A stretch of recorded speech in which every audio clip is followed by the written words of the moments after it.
Capston one finger తో touch చేస్తే revolution మొదలైనట్టే. తెలంగాణలో భారీ డ్రగ్ రాకెట్ గుట్టురట్టయింది. తెలంగాణ వ్యాప్తంగా ఈగల్ టీం ఆపరేషన్ చేపట్టింది. డ్రగ్స్ ముఠాను 100 మంది డ్రగ్స్ వినియోగదారులను గుర్తించారు.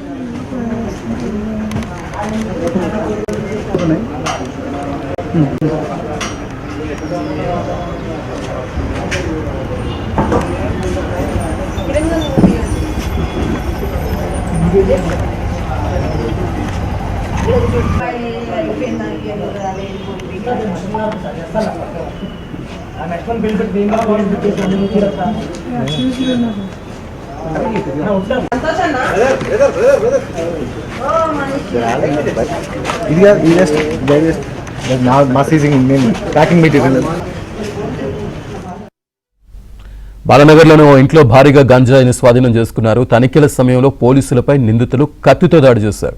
అధికారులపై కుక్కనుసు గొల్పారు. ఈ ఘటనలో పోలీస్ ఇన్స్పెక్టర్కు గాయమైంది. వాట్సాప్ గ్రూప్ క్రియేట్ చేసి నిందితులు కొన్నాళ్లుగా సిటీలోని పలువురికి గంజాయి సరఫరా చేస్తున్నట్లు ఈగల్ అధికారులు గుర్తించారు.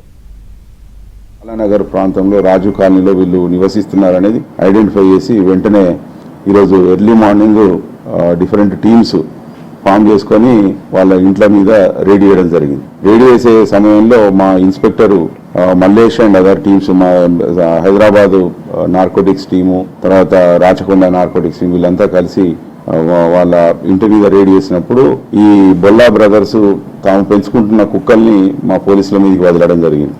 అంతేకాకుండా కిరణ్ అనే వ్యక్తి, బొల్లా కిరణ్ అనే వ్యక్తి మా పోలీసు మల్లేష్ అనే ఇన్స్పెక్టర్ మీద దాడి చేసి స్క్రూ డ్రైవర్తో చేతి మీద పోడవడం జరిగింది. అంతేకాకుండా మళ్ళీ పారిపోతూ బంగ్లా మీద నుండి ఒక బిల్డింగ్ మీద ఇంకో బిల్డింగ్ మీద దూకుతూ ఒక ఓల్డ్ లేడీ దగ్గర సెల్ ఫోన్ స్నాచ్ చేసుకొని తాను ఆత్మహత్య చేసుకుంటాను పోలీసులు అన్నట్టుగా ఒక వీడియో తయారు చేసి పడేయడం జరిగింది. కానీ వెంటనే మన పోలీసులు అప్రమత్తమై అతన్ని కస్టడీకి తీసుకోవడం జరిగింది. పూర్తిగా అతని ఇంట్లో ఈ దుర్గా ప్రసాద్ మరియు కిరణ్, కమలాకర్ ముగ్గురిని కస్టడీకి తీసుకొని అతని ఇంట్లో సెర్చ్ చేస్తే 14 కిలోల గాంజా మాకు దొరికింది. దాంతోపాటుగా ఒక ఎయిర్ గన్ కూడా దొరికింది. వెంటనే వాళ్ళను మా ఇన్స్పెక్టర్ తన మీద దాడి జరిగినట్టుగా బాలానగర్ పోలీస్ స్టేషన్లో కంప్లైంట్ ఇస్తే అక్కడ ఒక కేసు. మత్తు పదార్థాలు వినియోగిస్తున్న వారి డేటాపై ఆరా తీస్తున్నామని, నిందితుల నెట్వర్క్పై దర్యాప్తు కొనసాగుతుందని అంటున్న ఈగల్ ఫోర్స్ డీఎస్పీ నర్సింగ్రావుతో మా ప్రతినిధి Manikanta face to face. Telangana వ్యాప్తంగా ఈగల్ అధికారులు మరోసారి దాడులకు దిగారు. హైదరాబాద్లో బాల్నగర్లో ఈగల్ అధికారులు దాడులు చేయగా ఓ ఇంట్లో భారీగా గంజాయిని స్వాధీనం చేసుకున్నారు. ప్రస్తుతం మనతో పాటు ఈగల్ అధికారులు ఉన్నారు. ఎంత మొత్తంలో గంజాయిని స్వాధీనం చేసుకున్నారు, అలాగే నిందితులు పూర్వపరాలు కూడా తెలుసుకునే ప్రయత్నం చేద్దాం. సార్, గంజాయిని ఎంత మొత్తంలో స్వాధీనం చేసుకున్నారు, అసలు ఈ నిందితులు ఎప్పటి నుంచి ఈ దందా నడుపుతున్నారు? మాకు 1908కు వచ్చిన ఒక నంబర్ని దాన్ని టెక్నికల్గా అనాలిసిస్ చేస్తే ఒక వ్యక్తి ఒక వాట్సాప్ నంబర్ని కస్టమర్స్కు సర్క్యులేట్ చేసి డెడ్ డ్రాప్ ద్వారా వీళ్ళందరికీ డెలివరీ చేస్తున్నాడని మాకు తెలియవచ్చింది. దాదాపు 225 మంది కస్టమర్స్ని అతని నంబర్లో ఉన్నట్లు ఐడెంటిఫై చేసినాము. తర్వాత ఇంకా కొద్దిగా ఇంటెలిజెన్స్ డెవలప్ చేస్తే వీళ్ళు ఇక్కడ 3 బ్రదర్స్ ఇది అమ్ముతున్నట్టు తెలిస్తే ఈరోజు ఎర్లీ మార్నింగ్ వాళ్ళ ప్రెమిసెస్ రైడ్ చేసి వాళ్ళ 3 అదుపులోకి తీసుకొని వాళ్ళతో పాటు ఒక లేడీని కూడా తీసుకొని 14.5 కిలోల గంజాయి ఇక్కడ స్వాధీనం చేసుకున్నాము.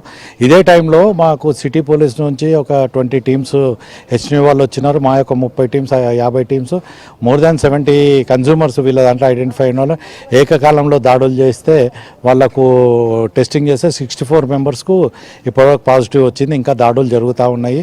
ఇదంతా సిటీ అండ్ సరౌండింగ్ ఏరియాస్లో ఏకకాలంలో జరుగుతూ ఉన్నది. కన్జ్యూమర్లు ఎక్కడి నుంచి ఏ స్థాయిలో ఉన్నారు, అంటే స్టూడెంట్స్ ఉన్నారా లేదంటే ఐటీ ఎంప్లాయీస్ ఉన్నారా, ఏ వర్గానికి చెందిన వాళ్ళు ఎక్కువగా ఉన్నారు సార్? అంటే ఇప్పుడు వచ్చిన మాకు లిస్టుని బట్టి అయితే అన్ని రకాల ప్రొఫెషన్స్ వాళ్ళు ఉన్నారు. ఇంకా అది అనాలిసిస్ జరుగుతూ ఉన్నది. ఇంకా కొద్దిగా టైం పడుతుంది. ఎగ్జాక్ట్గా ఎవరు ఎక్కువ ఉన్నారు, ఎవరు ఏంది అన్నది ఏ విధంగా అన్నది తెలుసుకోవాలంటే కొద్దిగా టైం పడుతుంది. స్మగ్లర్లు ఈ గంజాయిని ఎక్కడి నుంచి కొనుగోలు చేస్తున్నారు, ఎన్నాళ్ళ నుంచి వీళ్ళు ఈ గంజాయిని కొనుగోలు చేసి సిటీలో వీళ్ళు సప్లై చేస్తున్నారు సార్? వీళ్ళందరూ కూడా ఏంటంటే నేటివ్ ఆఫ్ పెంచిపేట అని ఆంధ్ర ఒరిస్సా బార్డర్లో ఉంటుంది కాబట్టి వీళ్ళకు చాలామంది ఒరిస్సా వాళ్ళతో కాంటాక్ట్స్ ఉన్నాయి. సో వాళ్ళకి అది తెచ్చుకోవడం చాలా ఈజీ ఉన్నది. సో దాదాపు మేము కూడా ఒక 32 మంది అలాంటి వాళ్ళని ఐడెంటిఫై చేసినాము. అక్కడ కూడా లోకల్గా ఇన్ఫర్మేషన్ ఇవ్వడం జరిగింది. ఒరిస్సా పోలీస్కు కూడా మేము ఈ తదుపరి ఇన్ఫర్మేషన్ ఇచ్చి అక్కడ వాళ్ళని అరెస్ట్ చేసే విధంగా చర్యలు తీసుకుంటున్నాం. సార్ మీరు చెప్పండి, ఈగల అధికారులు చెకింగ్కి వచ్చే సమయంలో నిందితులు పోలీసుల అధికారుల మీద కుక్కలను కూడా వదిలారు, వాళ్ళ మీద దాడి చేసే ప్రయత్నం కూడా చేశారని తెలుస్తుంది. సో ఏం జరిగింది సార్ ఆ సమయంలో? మేము రాత్రి అరౌండ్ 2-2:30 ఆ ప్రాంతాన రైడ్ చేయడం జరిగింది. ఆ టైంలో వాళ్ళు ముగ్గురు బ్రదర్స్ ఇక్కడే ఉన్నారు. వాళ్ళు మా మీద అక్కడ వాళ్ళకు ఒక 2 కుక్కలు ఉన్నాయి పెద్దవి, ఆ కుక్కలను కూడా వదిలేయడం జరిగింది. తర్వాత అందులో ఒక అక్యూజుడ్ మా మీద అటాక్ చేయడం జరిగింది. మా ఇన్స్పెక్టర్ కూడా ఇంజూరీ అయింది. ఇంకొక అతనేమో ఎస్కేప్ అయ్యి ఇట్లే బిల్డింగ్ల మీద నుంచి ఈ బిల్డింగ్ నుంచి ఆ బిల్డింగ్ మీద నుంచి లాస్ట్గా అట్లా పరిగెత్తాం. అతను ఒక 4th ఫ్లోర్ కొద్ది దూరం అయిన తర్వాత 4th ఫ్లోర్ బిల్డింగ్ నుండి కిందికి దుంకడం జరిగింది. ఆ కిందికి దూకిన క్రమంలో అతనికి కాళ్ళు కూడా ఇంజూరీ అయినాయి. ప్రస్తుతము వాళ్ళని మేము అదుపులోకి తీసుకొని వాళ్ళ దగ్గర దాదాపుగా 14.5 kgs గాంజా రికవరీ చేసినాం. కన్జ్యూమర్ లిస్టు కూడా